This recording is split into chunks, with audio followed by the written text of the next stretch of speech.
Վեմ ռադիոկայանի եթերում ակունք ռադիոհանդեսն է։ Ներկայացնում է Հասմիկ Գուլակյանը։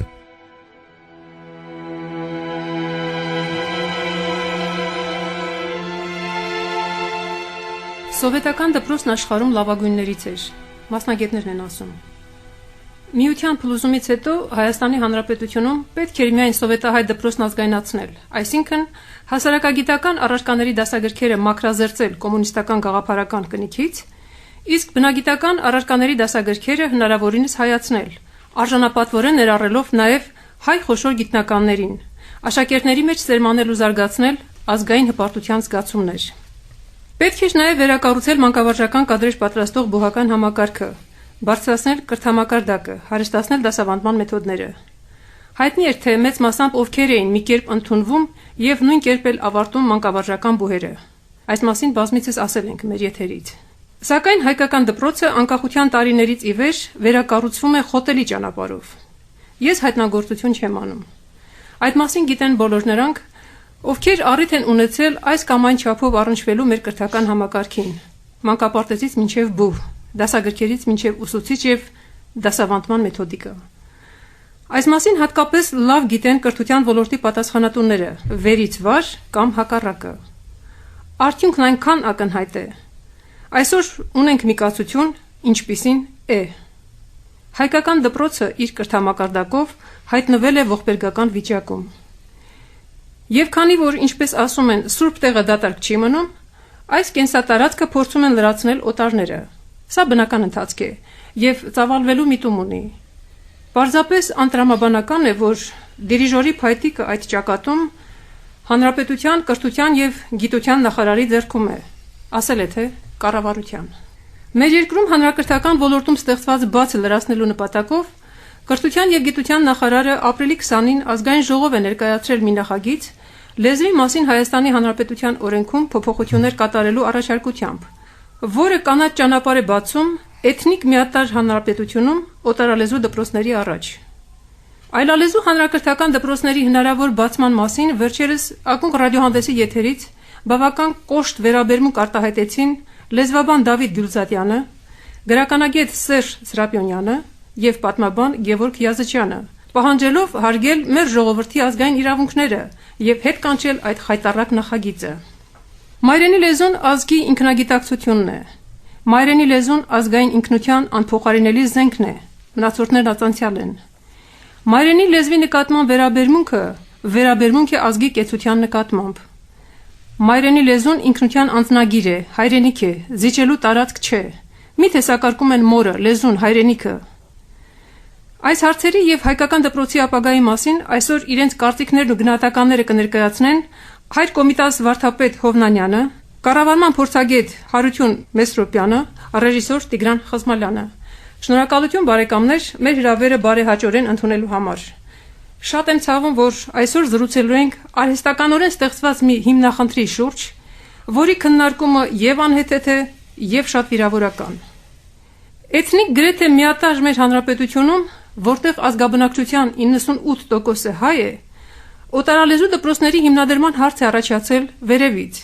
եւ դա այն դեպքում, երբ 1993 թվականին ընդունված լեզվի մասին օրենքի առաջին հոդվածի 4-րդ կետում ամրագրված է. մեջբերում եմ. Հայաստանի Հանրապետությունն իր տարածքում երաշխավորում է ազգային փոքրամասնությունների լեզուների ազատ գործածությունը, մեջբերման ավարտը։ Այսինքն մի երկրում, որտեղ ծիծաղելի է ազգային խտրականության մասին խոսելը, քանի որ նման հարց գոյություն չունի, հանկարծ այլալեզու դպրոցների բացման հարց է դրվում, տակնուվրա անելով ողջ հայության առանցայն էլ վերջին 1 տարում փոթորկված ու ալեկոծված հոգիները։ Սովորաբար այսպիսի իրավիճակներում ասում են, առաջարկն է ծնում պահանջարկ։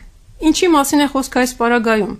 Ինչու հանկարծ նման պահանջ առաջացավ Հայաստանի Հանրապետությունում։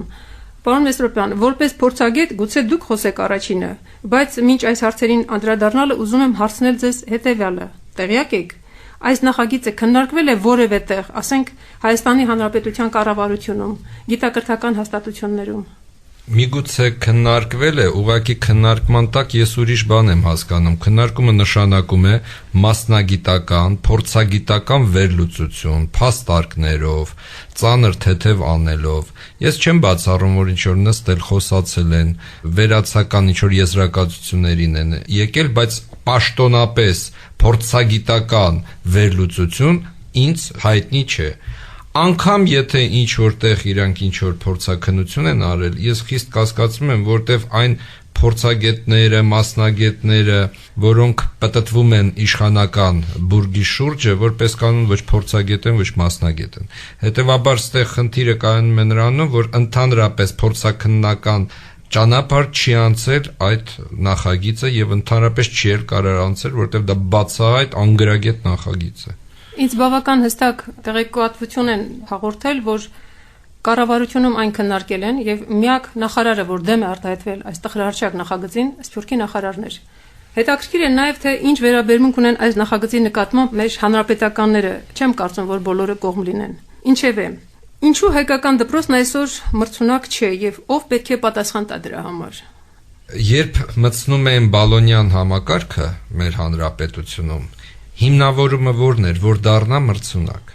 Անցավ 5 տարի մրցունակ չենք, մինչև էտել օպտիմիզացիա եւ այլն, որպեսզի դառնանք մրցունակ։ Հիմա այդ նոր չարաբաստիկ նախագիծը, հետեւաբար բոլոր քայլերը, որոնք սիրուն բառերով են ձևավորվում իշխանությունների կողմից, իրականության մեջ դառնում են փուչիկ։ Իսկ փուչիկը դառնում է այն պատճառով, որ ընդհանրապես Հայաստանում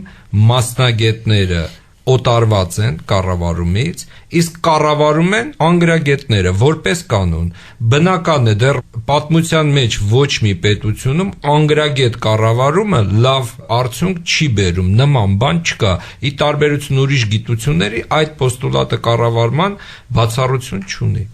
Հայր Կոմիտաս։ Իմ անձնական կարծիքն է, այս պարագային պարզապես մեզ պակասում է ազգային գիտակցությունը։ Որովհետև երբ որ մենք խոսում ենք այսօր Հայաստանի մասին որպես պետության, եթե խոսում ենք հայ ժողովրդի մասին, ինչպես դուք նշեցիք, որ 98%-ը հայեր են անունով, հայեր են գիտակցորեն, թե հայեր են պարզապես, որովհետև կրում են հայկականյան վերջավորությունը, որպեսզի մենք կարողանանք ազգայինը արժևորել, նախ պետք է ձևավորվենք որպես ազգ։ Մեր սիրեցյալ պարոն Մեսրոպյանը նշեց, որ ճիշտ տեղում չեն անձինք, որոնք կոչված են պարտականություն իրականացնելու։ Անձինք, եթե իրենց տեղում չեն, նրանք չգիտեն ինչին են ծառայում կամ ում են ծառայում։ Լեզուն, որ սրբագույն բանն է, Պլատոնը ասում էր խոսիր եւ ասեմ ինչ մարդ ես դու։ Քրիստոսը հայտարարվում էր բանն Աստուծո, խոսքը, որ արժևորվում էր, այսօր իզարմանս ինձ Հայաստանում հայ խոսքը արժեք չունի, նույնիսկ խոսակցականի մեջ վուլգարությունից դա հասել է ամեն տեղ պատերի վրա գրվածքներից, ուրեմն տախտակների վրա գրվածքներից, ուր այլասերված ձևով է ներկայացվում եւ մատուցվում հայրենը, այլևս չեմ ասում հերուստա ալիքներից, ինչ խայտարակ ձևով է այն մատուցվում։ Հետևաբար մարդկանց մոտ ձևավորվել է այն գիտակցությունը, որ հայոց լեզուն ի վիճակի չէ մարդկանց ձևավորելու այնպես, որ նրա մեջ գիտակից եւ գիտական միտքը կահապարվի, այլ նա պարզապես խոսակցական ցած մակարդակի համար մոտավորապես այն, ինչ խորհրդային տարիներին էր։